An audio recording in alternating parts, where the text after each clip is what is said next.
amigas y amigos, bienvenidos a esta nueva entrega de su programa Conciencia Ciudadana TV. Nelson de los Santos y Aliet Ortega. Aliet Ortega está con nosotros también en esta otra entrega.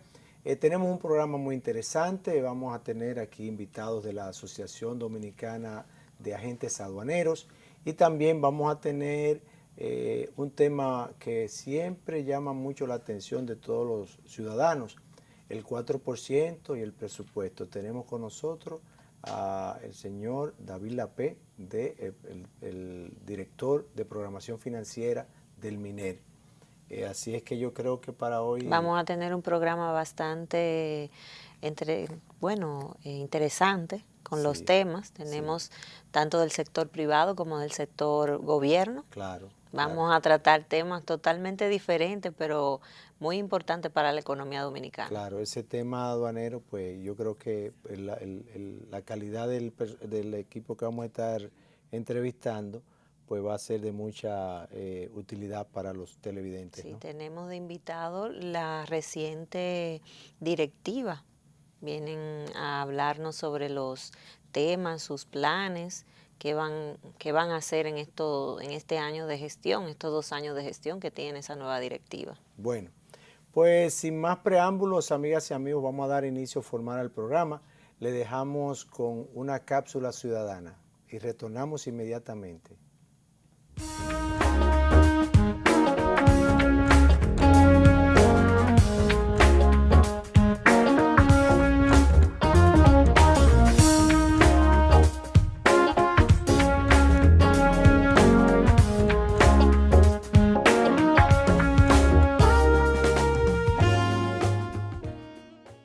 Saludos amigos, soy Jocelyn Gutiérrez. En nuestra cápsula ciudadana del día de hoy estamos hablando del derecho al uso de los recursos hídricos o acuáticos. El presidente Danilo Medina ha definido como una de las prioridades de su próximo periodo el tema del agua, con el cual estaría cumpliendo con uno de los preceptos constitucionales más importantes.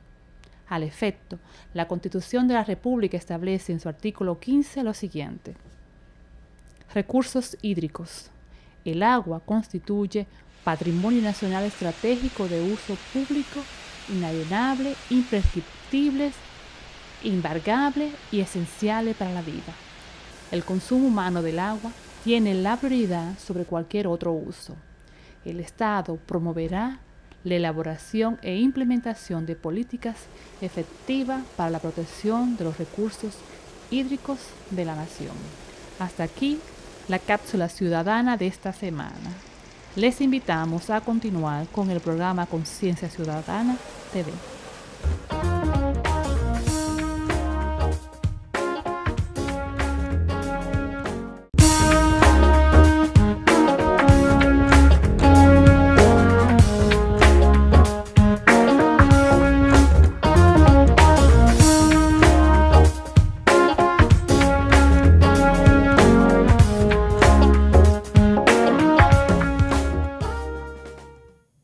Bien, continuamos aquí con más contenido en nuestro programa de hoy. Aliet, tienes unos invitados. Sí, don Nelson, tenemos por acá a la directiva de la Asociación Dominicana de Agentes de Aduana. Acá tenemos su representante, tenemos por acá al señor Franklin Núñez, la señora Arelis Calderón y el señor Nelson Brens. Nos acompañan acá para hablarnos un poco sobre todo el tema de la asociación, cuál es su rol, el rol que tiene la asociación. Y para esto, no sé, vamos a iniciar. Bueno, Nelson es vamos a iniciar con Nelson, ¿no? Que es su presidente. Vamos a darle para que presente, porque es una nueva directiva recién instaurada, ¿no? Gracias por la invitación a su programa tan interesante. Nuestra directiva que nos honra presidir está del 2016 al 2018. Contamos nuestros vicepresidentes, tanto Arelis como el señor Franklin. Tenemos un plan estratégico basado principalmente en la capacitación de los agentes de aduanas y en la interrelación de los agentes de aduana en el comercio internacional. No sé si ustedes saben que el agente de aduana es el ente principal y central de todas las operaciones de comercio internacional, tanto nacional como en el mundo entero. Somos el ente que interrelaciona entre las autoridades aduaneras y los importadores, Claro, entre las autoridades paraduaneras y los exportadores. correcto. En eso nos hace un ente o un eslabón muy importante en el desarrollo nacional. ¿Cómo? Perdón. No, bueno, ¿cómo es la relación de la asociación o la figura del agente de aduana con el ente, vamos a decir, gobierno, con la Dirección General de Aduana? O sea, ¿cómo es esa coordinación? ¿Cómo conviven esas dos figuras? Fíjate, es una relación bastante estrecha, porque nosotros somos los ejecutores de todo lo que tiene que ver con el comercio internacional, de la mano con la Dirección General de Aduanas. Por eso debemos tener una relación afable, cordial, y estamos dispuestos siempre a estar a la vanguardia de todos los conocimientos que a nivel internacional pues pueden enriquecer el trabajo de nosotros y ayudar a la Dirección General de Aduana a manejarnos con capacidad en las importaciones y las exportaciones, que tú sabes que el 85-90% de todas las importaciones y exportaciones de este país la manejan los agentes de aduana, y eso está debidamente documentado. Hay una cuestión que sería interesante compartir con los televidentes. El rol del agente aduanero, ¿qué tanto ha cambiado después de esas reformas que se iniciaron en los años 90, con todo lo del acuerdo del GATT y todo el proceso de transparencia que se ha dado a nivel de las aduanas? Porque hubo un tiempo en que la gran habilidad de subvaluar, hablando aquí entre nosotros, era tal vez la habilidad más valorada que se tenía de un agente de aduana. Me supongo que ha habido que cambiar, el agente aduanero ha tenido que cambiar, tecnificarse más, Claro. tener mayor, porque ahora mismo la información es un programa abierto donde todo el mundo tiene Y la acceso a la tecnología información, también. la tecnología. ¿Cómo ha sido esa evolución?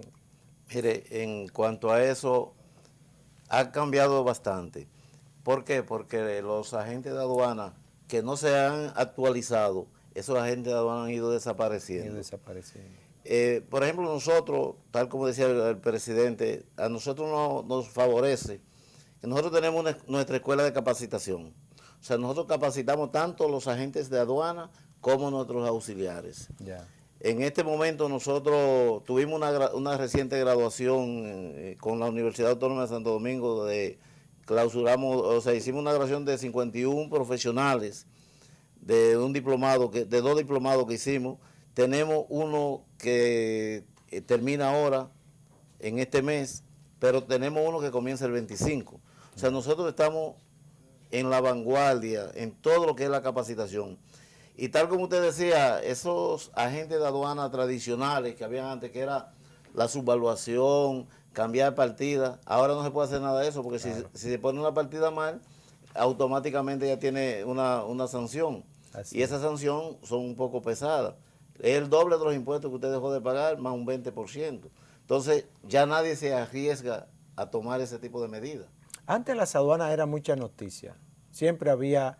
¿Qué pasa en aduanas? ¿Hay realmente cómo se están manejando las aduanas en el país a juicio de ustedes, los agentes aduaneros?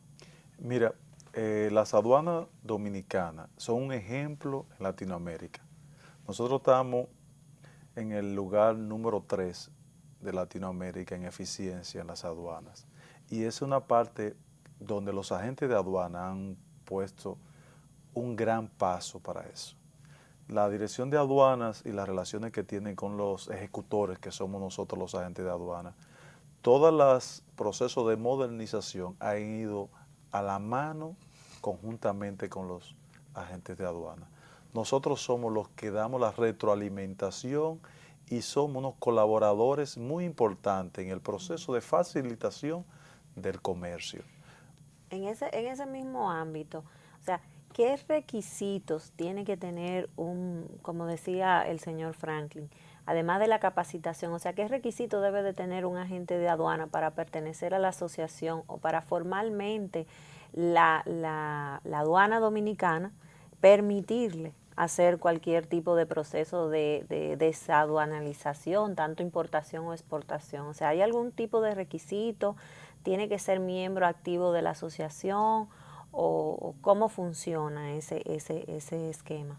Fíjate, para ser agente de aduana, lo primero es el conocimiento, hacer el básico de aduanas, pero también hay unos ¿Qué requisitos. es el básico de aduanas? Es un curso que da el INCAP, el CAJEFI, antiguo INCAP, Sí. donde le da los conocimientos primarios de la gente de aduana, el conocimiento tanto de partida como cómo procesar un expediente. Le da ligeros conocimientos del SIGA. Usted sabe que ese sistema fue cambiado. El SIGA, sistema de ¿qué es? información. Es el sistema que está usando, sistema de información, Nelson, ayúdame por favor. De gestión aduanera. De ¿no? gestión aduanera, exactamente. Sistema integrado de gestión aduanera. Sistema integrado de gestión aduanera. Exactamente. Perdóname, este sistema es completamente electrónico, donde es una aduana sin papeles. Sí. Hemos sido actores fundamentales en el desarrollo de esa tecnología, puesto que los usuarios son los agentes de aduanas. Y la participación en el mercado de los agentes de aduana, nosotros hacemos la presentación del 85% de todas las presentaciones electrónicas que recibe la Dirección de Aduanas, siendo un filtro nosotros para que las funciones de aduanas sean más expeditas, más eficientes, porque nosotros hacemos todo el trabajo de declaración, clasificación y descripción de toda la mercancía. Nosotros prácticamente prevaloramos toda la carga y aduana lo único que hace es que valida esas informaciones presentadas por nosotros. Don Nelson hablaba sobre que ya la aduana no es tanto noticia, que ha cambiado un poco todo el tema de primera plana. O sea, en función a eso del SIGA, ¿cómo ha mejorado el tiempo, el proceso de que una persona, exacto, que una persona que quiera traer un vehículo, que quiera traer una mudanza, que es muy común en nuestro país, o sea, el tiempo de que mi mercancía yo pueda retirarla, ese tiempo ha mejorado? ¿Cómo se visualiza actualmente? Y si quiere, Nelson, lígame ahí, ¿cómo se están vinculando el agente aduano tradicional y si es competencia o aliado de los courier que ahora están teniendo una importancia muy fuerte en el proceso? Mira, la aduana no es noticia de primera plana porque ha sido eficientizada. Entonces, todo lo que trae trabas es lo que es noticia. Claro. Es por el contrario.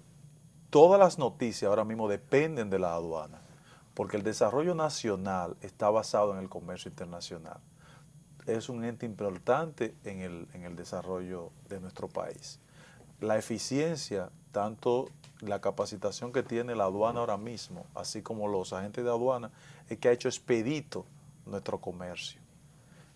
No hubiésemos podido tener un buen efecto del otro tratado de libre comercio si tanto aduana como los agentes de aduana no manejaran eficientemente esas herramientas. El SIGA ha sido un eslabón principal para eso, puesto que desde que cualquier parte del mundo y a cualquier momento tú puedes hacer una declaración. Ya una persona que trae un vehículo puede, en cuestiones de 24 horas o 48 horas, como establece la ley, tener su vehículo fuera. Eso ha hecho que el agente de aduana tradicional que no se capacitó, que no se preparó, fue desplazado, porque desde cualquier oficina de nosotros, en cuestión de minutos se hace una declaración, una liquidación y un pago electrónico. Ya usted no tiene que ir a un banco a hacer un pago, se hace el pago electrónico y se hace el proceso. Nosotros somos la parte principal del comercio. Las navieras, los courier, los consolidadores de carga, los depósitos fiscales, la aduana, los importadores, el único ente que interrelaciona con todo es el agente de aduana. De ahí es que le digo que el eslabón principal de la cadena logística es el agente de aduana. De hecho, estuve leyendo que había una nueva figura, agente económico, Operador económico autorizado. operador económico autorizado. ¿En qué consiste eso? Porque me llamó mucho la atención esa nueva figura en el sistema aduanal internacional. Bueno, el operador económico autorizado es una figura nueva prácticamente. Hay varios países que ya la están implementando. Nosotros estamos recién inaugurando ese sistema. Aquí hay muy poco, aquí todavía. Se supone que los agentes de aduanas actuales deberán ir evolucionando hacia convertirse en agentes en operador económico autorizado. Es una certificación. Es una especie de certificación. Similar a la ISO. Es internacional. Es Sí, internacional. Porque sería... reconocida a nivel... ¿Y sería obligatorio? No sería obligatorio. Es obligatorio, es opcional. pero pienso que en el futuro va a ser imprescindible. El que no esté se va a quedar fuera. Se va a quedar quedar fuera. Mire, es similar. Los agentes de aduana anteriormente eran los operadores económicos autorizados en la práctica. Pero ahora lo que se ha hecho es estandarizar y regular todo eso mediante normas internacionales. Nuestro país es uno de los pocos que ya ha firmado un convenio con Corea de igualdad en esas condiciones, donde también estamos en proceso de certificarnos y hacer un acuerdo con Estados Unidos sobre esos acuerdos. Lo que se establece es ser figura autorizada, donde ya está todo depurado, evaluado y con características de calidad y de procedimientos estandarizados para todos. Le pongo el ejemplo fácil, es como usted tener una línea de crédito en un banco. Ya en el banco usted no tiene que hacer un préstamo cada vez que va, sino simplemente tienen todo su perfil creado. Claro. Usted frecuentemente manda todas sus informaciones y está completamente actualizado. ¿Cuántos agentes de aduana más o menos existen ahora? ¿Ustedes tienen algún inventario? Bueno, en la asociación de ustedes, ¿cuántos hay aproximadamente afiliados? Mire, en cuanto a los agentes de aduana, aquí hay gran cantidad de agentes de aduana. Hay 3,000 y pico de agentes de aduana. ¿Y afiliados a la asociación de ustedes? Bueno, nosotros no tenemos la gran cantidad, porque nosotros hacemos una depuración. Ya. O sea, todo el que es agente, el miembro de la Asociación Dominicana de Agentes de Aduana, tiene que estar regido bajo un código. Ya. O sea, entonces, por eso nosotros no tenemos esa gran cantidad de agentes de aduana. Aunque esta nueva directiva, uno de los propósitos que queremos es precisamente agrupar la mayor cantidad. Ampliar la matrícula. Pero con respecto al tiempo, déjeme agregarle un poquitito ahí nada más. Quizás en otro momento podríamos venir y con una laptop nosotros podríamos hacer una presentación de aquí para hacer una demostración de lo que decía el presidente, de lo que es el sistema.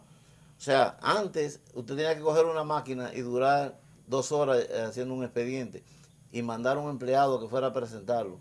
Sencillamente, si le salió verde, usted puede presentar ahora y por la mañana, a las 8:30 de la mañana puede estar pagando un expediente. Sí. Esa Entonces es una esos de las ventajas que printers, tenemos. esa hoja de cosas y Eso eso no esa existe. sábana. nada de no eso, existe. esa Eso sábana. lo tenemos De en recuerdo. Como en murales, murales de Como recuerdo, parte de la sí. historia, parte del Y museo. un poquito, retomando un poquito el tema de inicio, o sea, ustedes como directiva recién iniciando su gestión, porque recientemente fue que fueron electos, o sea, indicas que tienen un plan estratégico. ¿Cuáles serían los ejes centrales en que se van a enfocar? El señor Franklin ha mencionado de aumentar la matrícula de asociados, la capacitación, pero ¿qué otros puntos más van a enfocarse en esta nueva gestión? Mira, nosotros, uno de los puntos, además de la capacitación, de la captación de nuevos miembros, hay un eje importante y es la relación público-privado, donde nosotros tenemos planes específicos de aumentar la relación y la cooperación entre las entidades públicas y las autoridades privadas. Y Así como en ese sentido, para que me continúe, a nivel internacional, ¿cómo se maneja la asociación? O sea, ¿son miembros de Ya hay un entidades? espacio, claro que sí. Mira, nuestra institución es miembro activa de ASAPRA, la Asociación Latinoamericana de profesionales de aduana, así como también de la CONAC, la Confederación de Agentes de Aduana de Centroamérica y el Caribe.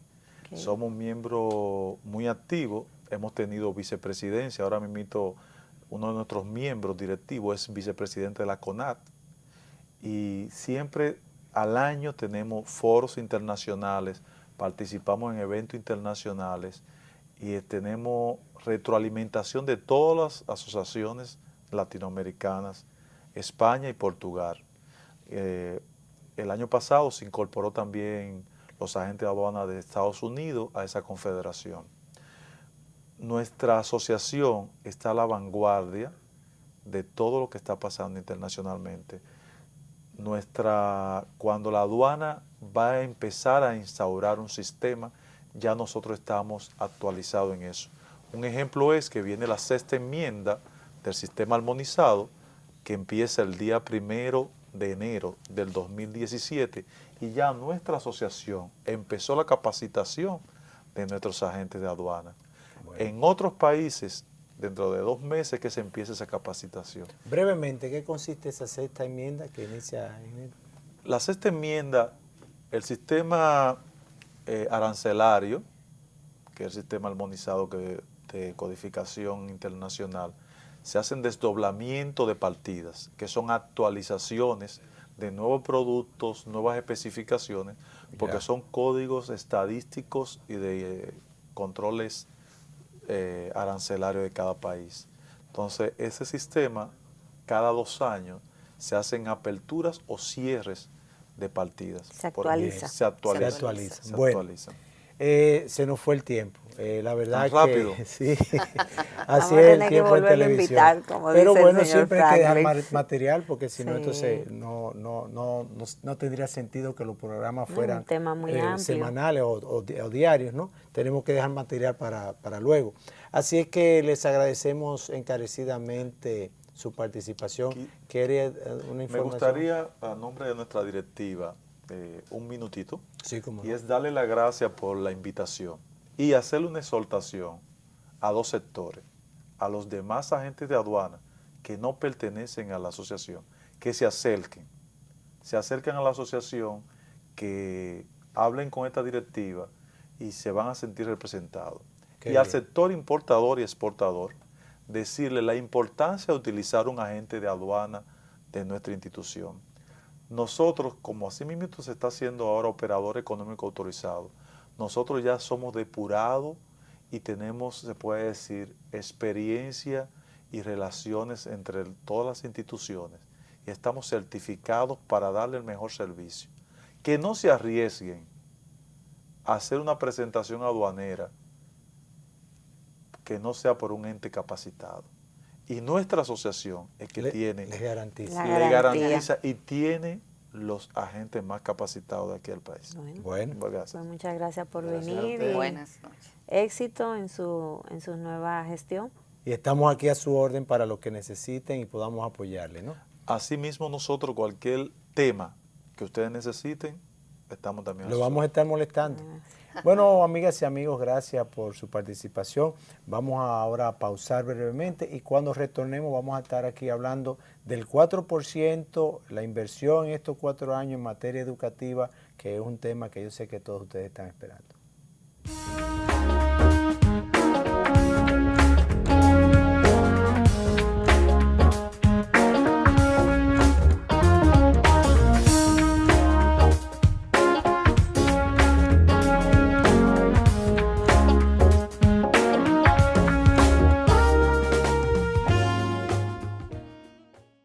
Saludos amigos, soy Jocelyn Gutiérrez.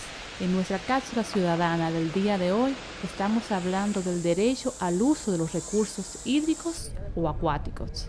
Actualmente en el Senado circula un proyecto de ley que promueve el libre acceso de los ciudadanos a las playas, proyecto que ha generado la oposición de los empresarios turísticos. Sin embargo, en este punto la Constitución de la República es muy clara, cuando en el párrafo único, artículo 15, señala lo siguiente: las cuencas altas de los ríos y las zonas de biodiversidad endémica, nativa y migratoria son objeto de protección especial por parte de los poderes públicos para garantizar su gestión y prevención como bienes fundamentales de la nación. Los ríos, lagos, lagunas, playas y costas nacionales pertenecen al dominio público y son de libre acceso, observándose siempre el respeto al derecho de propiedad privada. La ley regulará las condiciones, formas y servidumbre en que los particulares accederán al disfrute o gestión de dichas áreas. Hasta aquí la cápsula ciudadana de esta semana. Les invitamos a continuar con el programa Conciencia Ciudadana TV.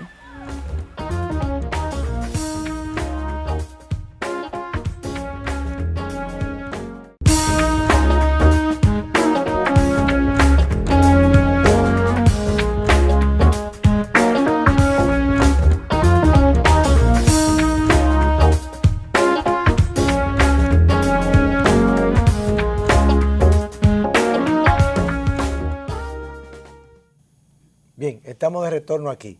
Nos acompaña David Lapé, director de programación financiera del Ministerio de Educación. Bienvenido a nuestro programa, David. Gracias. Bienvenido. Vamos a hablar un poquito sobre el 4%, ¿no? Y los temas que a él le gusta. Tú sabes que el tema del 4% para la educación, uno de los acontecimientos tal vez más importantes que han ocurrido en nuestro país en los últimos 6 años, ¿no? Ese proceso comenzó, esa lucha, y luego ahí vino el proceso electoral. El presidente Danilo Medina se comprometió con esa reivindicación de la sociedad civil del 4%, y lo ha tomado como él siempre ha tomado las cosas, ¿no? Con mucho lo que se compromete lo trata de cumplir.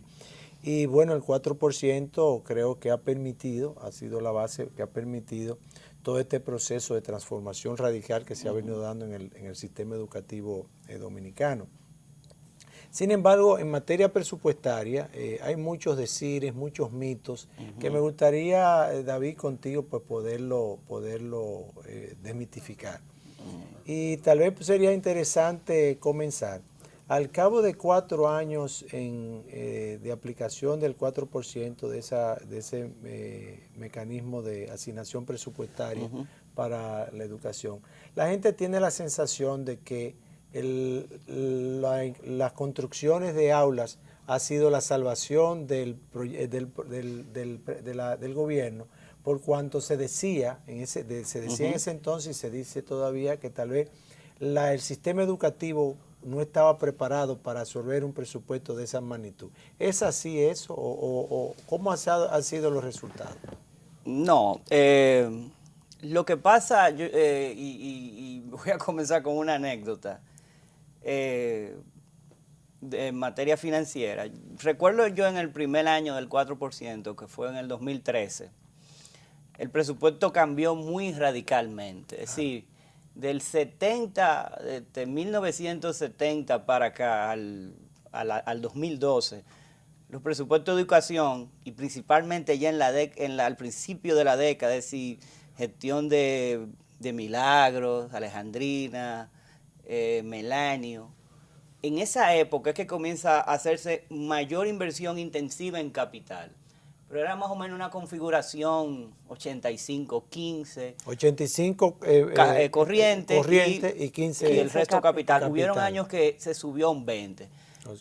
Cuando se entrega la asignación ¿Qué del gasto corriente y gasto de capital? Rápidamente así, gasto para que la gente corriente se ilustre. es el gasto perpetuo, el gasto que no es cíclico como el de capital. Es decir, los salarios, por ejemplo, de gasto corriente, porque es una perpetuidad financiera. Material gastable. El material gastable, la parte de alimentación, en la formación docente, el mantenimiento escolar. Como los Cambio, rutinarios. Inversión de capital es cíclico, es decir, porque es perecedero. Es decir, yo invierto en este año X cantidad de dinero en un aula, ya quizá al año, a los 2 años, ya esa inversión ya se hace cero, pero la operación de esa aula después pasa al Gasto renglón corriente. económico de corriente. Las inversiones en activos fijos normalmente son gastos de capital. lo son, Ahí lo es que son. está, pero Sí, eso es lo son. lo que constituye el grueso del gasto de capital. Exacto. Normalmente. El gasto de capital incluye no solamente aulas, que incluyen equipos de aula, equipos informáticos, tanto transporte. el software como el hardware se considera activo fijo. El equipos de terreno, transporte, ahora, el terreno. en los últimos Mobiliario. años, con el tema de terrenos, Mobiliario. esencialmente es el gasto de capital en educación, pero en el primer año hubo un cambio muy radical de la clasificación económica, pasó a 65-35. 65 gasto De corriente. corriente y 35 capital. O sea ¿Qué que pasa? La impresión inicial de la sociedad es, dijeron, pusieron todo, pudieron absorber esa masa económica que fue de casi 41.000 millones de pesos adicionales, pues se pasó de un presupuesto que el último año, dígase el 2012, que hubo un incremento muy bueno del 2011 al 2012, es decir, el presupuesto aumentó cerca de 15.000 millones de pesos. En ese intervalo, fue muy grave la impresión y se pensó eso porque se invirtieron que es cerca de 36.000 millones de capital. Yo decía en ese momento que esa inversión iba a comenzar a declinar como porcentaje del total a medida que se iba asumiendo las entregas de las aulas, pero no solamente por eso, porque había también un aumento de las cargas fijas operativas. Claro. Por ejemplo, se venía ya en un proceso desde 2012 hasta la fecha de aumentos paulatinos, por ejemplo, de la nómina. Eso hizo que una carga fija en el 2012 de cerca de 23.000 millones sea hoy en día 67.000, estamos hablando de salario. Ahora, cuando vemos qué ocasionó los crecimientos, si lo vemos en una escala del 0 al 100, 95% se debieron al incremento en el costo unitario del salario del profesor, es decir, sueldo base más incentivo. El otro 5%, 6% se debió a las creaciones fruto de adición de unidades de gasto, dígase aulas. Aulas, que las aulas, cuando tú ponte una aula, implica entonces más material gastable para esa escuela. Y más profesores también, profesores por adición de aula, claro. Y también profesores porque salen del sistema. Por ejemplo, en educación se jubilan alrededor de 2.500 profesores anuales en promedio del 2008 para acá. ¿E ingresan cuántos nuevos? Sí.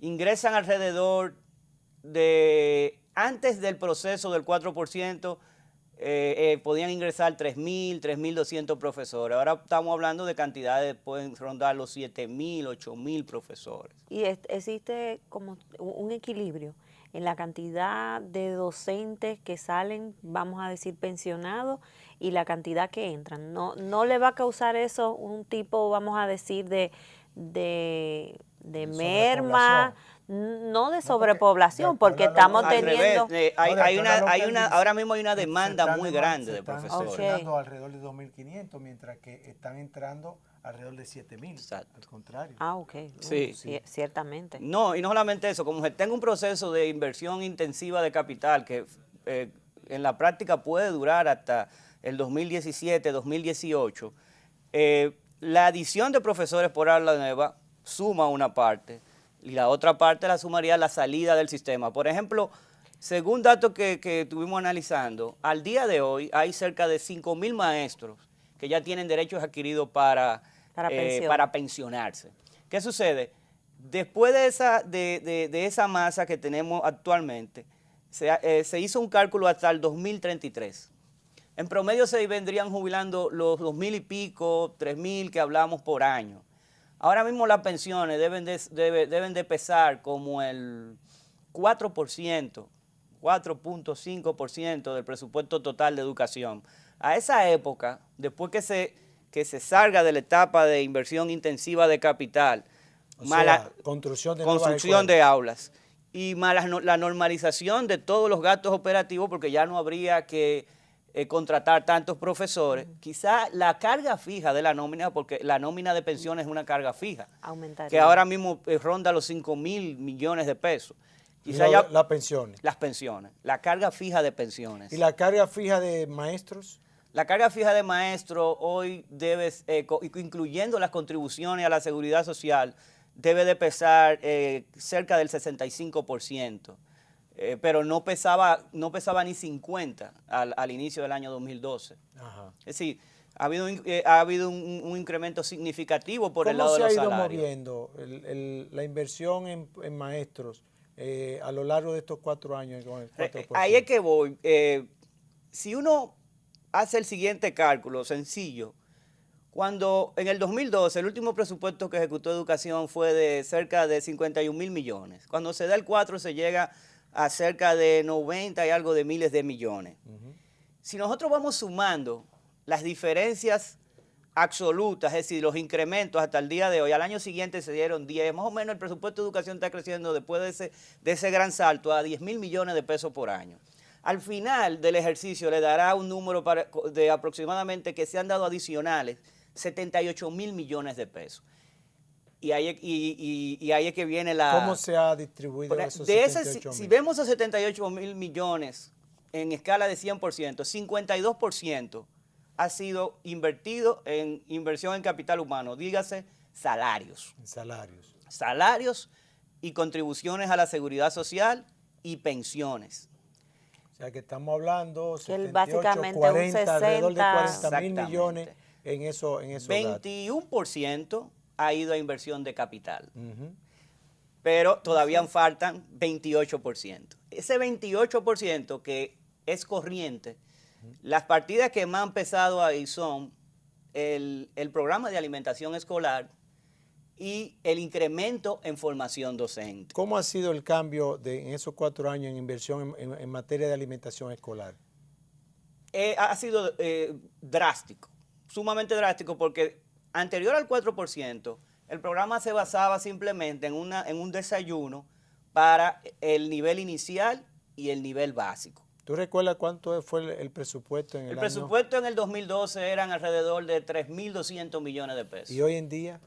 Hoy ya está en los 15.000 millones de pesos. Es decir, se ha multiplicado por 5, hablamos con el agravante de que ahora yo tengo una alimentación en costos unitarios mucho más cara, claro, con una cobertura mayor, porque incluye a media también. Sí. Antes era una ración y ahora estamos hablando de 3 raciones. ¿Y el estimado esperado a 2 años? Hablamos que en 2 años, Pudiese, de el acuerdo, presupuesto de alimentación pudiese superar los 20.000 millones de pesos. Así es. tomando en cuenta que, como indicó el presidente, que en 2 años ya todas las escuelas tienen que tener jornada extendida. Claro. Va, Y no va a superar los solamente 20.000 millones de pesos. Esa inversión no incluye la mejora de la ración alimenticia, que es un Claro. reto. Ahora estamos en tema de cobertura, pero Exacto. tal vez Claro. habrá que mejorar algunos tipos Y el otro de punto, que es formación, que hay que hablar muy claramente con los números de eso, porque Eso a veces es veo importante, comentarios eso de la donde hay formación. analistas que dicen, mira, no me invierten se ve muy poco, invierten tantos centavos de cada peso. Es un análisis errado, en el sentido de que el servicio de educación, así como cualquier otro servicio, o si nos vamos a la parte privada, cualquier esquema de negocio, tiene una configuración de costos. Claro, una Por ejemplo, configuración de costos. para ir comenzando por un análisis macro, en Latinoamérica, por ejemplo, y eso lo podemos ver en el último estudio de la OCDE, los países en América Latina que más invierten en educación, ellos le llaman investigación y desarrollo, que es formación docente, dígase profesionalización y capacitación continua en el sector preuniversitario, son Chile y Brasil. Y en el área preuniversitaria ellos invierten más de 0.10% del PIB, pero no más de 0.20%.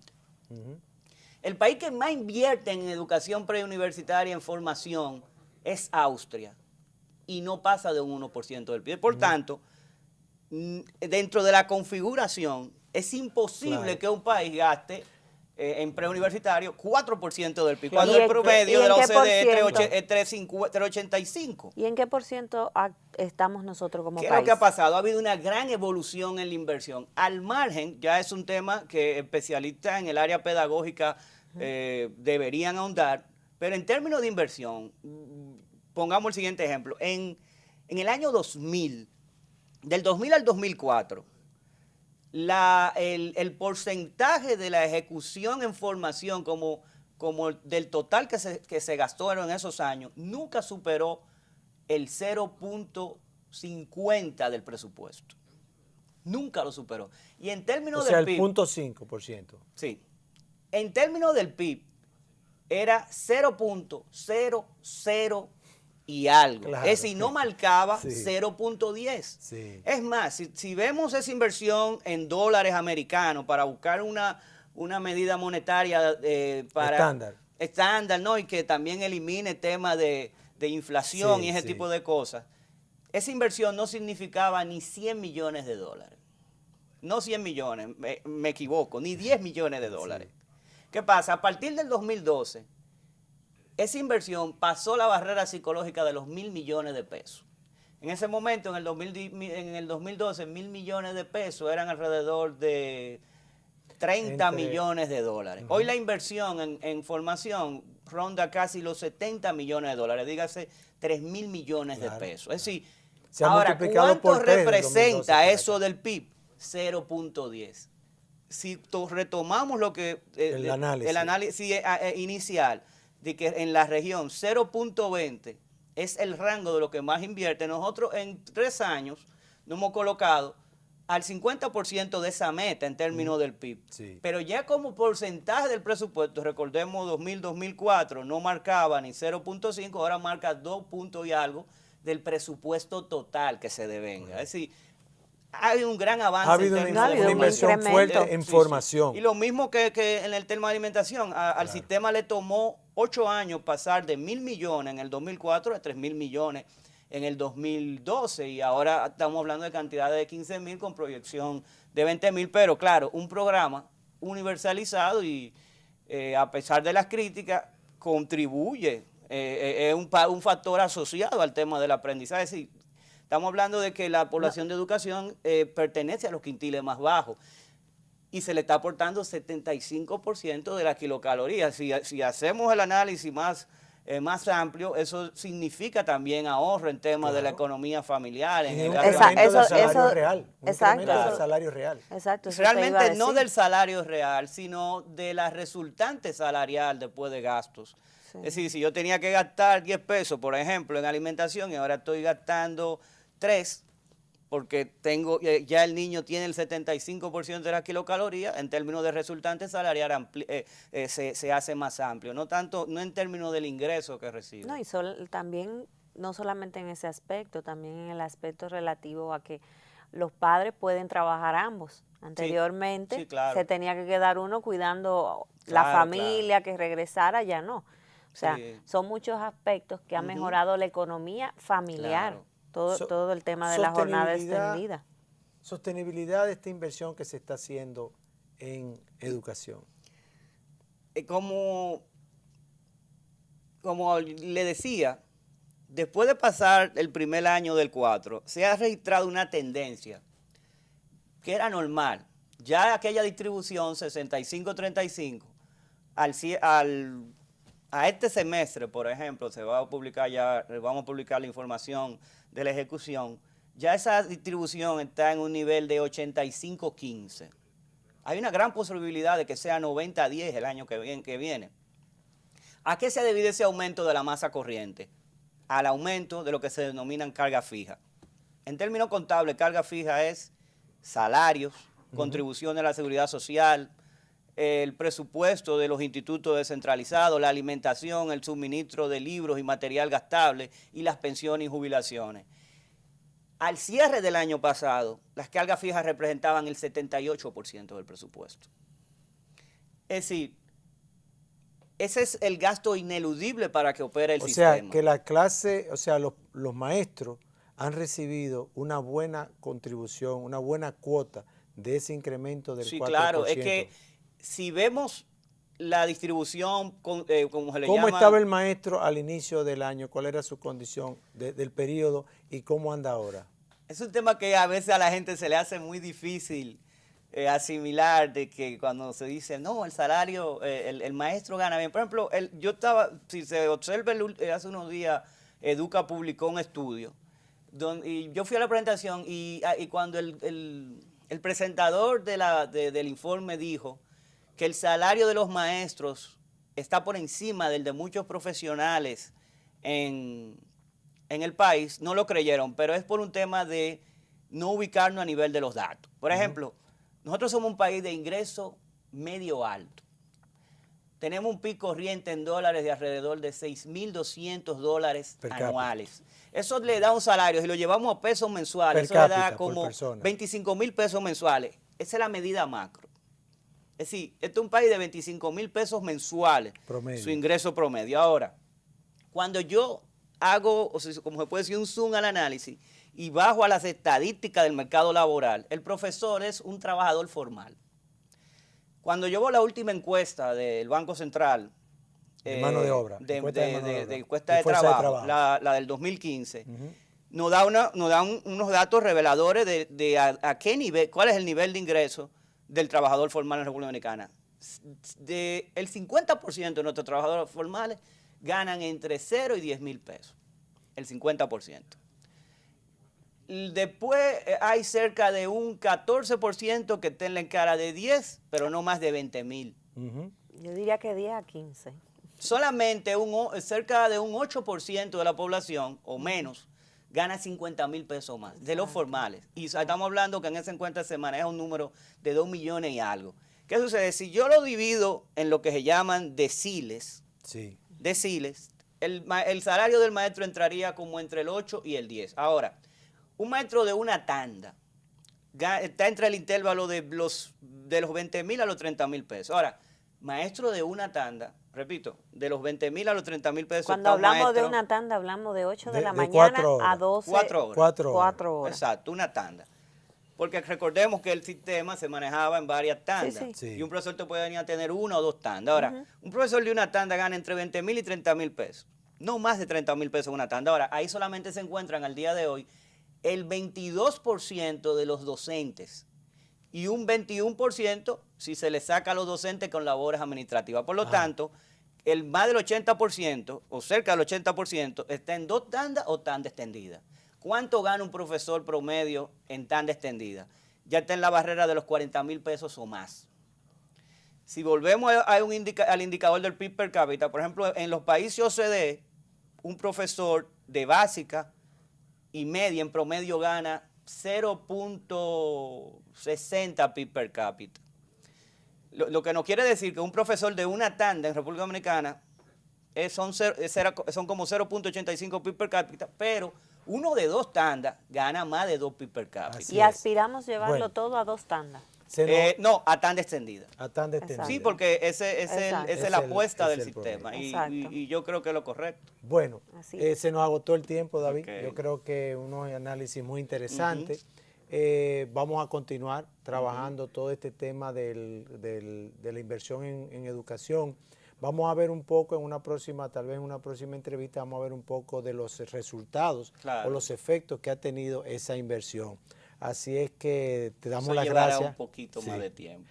Te damos las gracias, David, por haber estado con nosotros. Gracias. Sí, muchas gracias y bienvenido. Bueno, pues vamos a pausar y retornamos para el segmento final del programa, para despedirnos.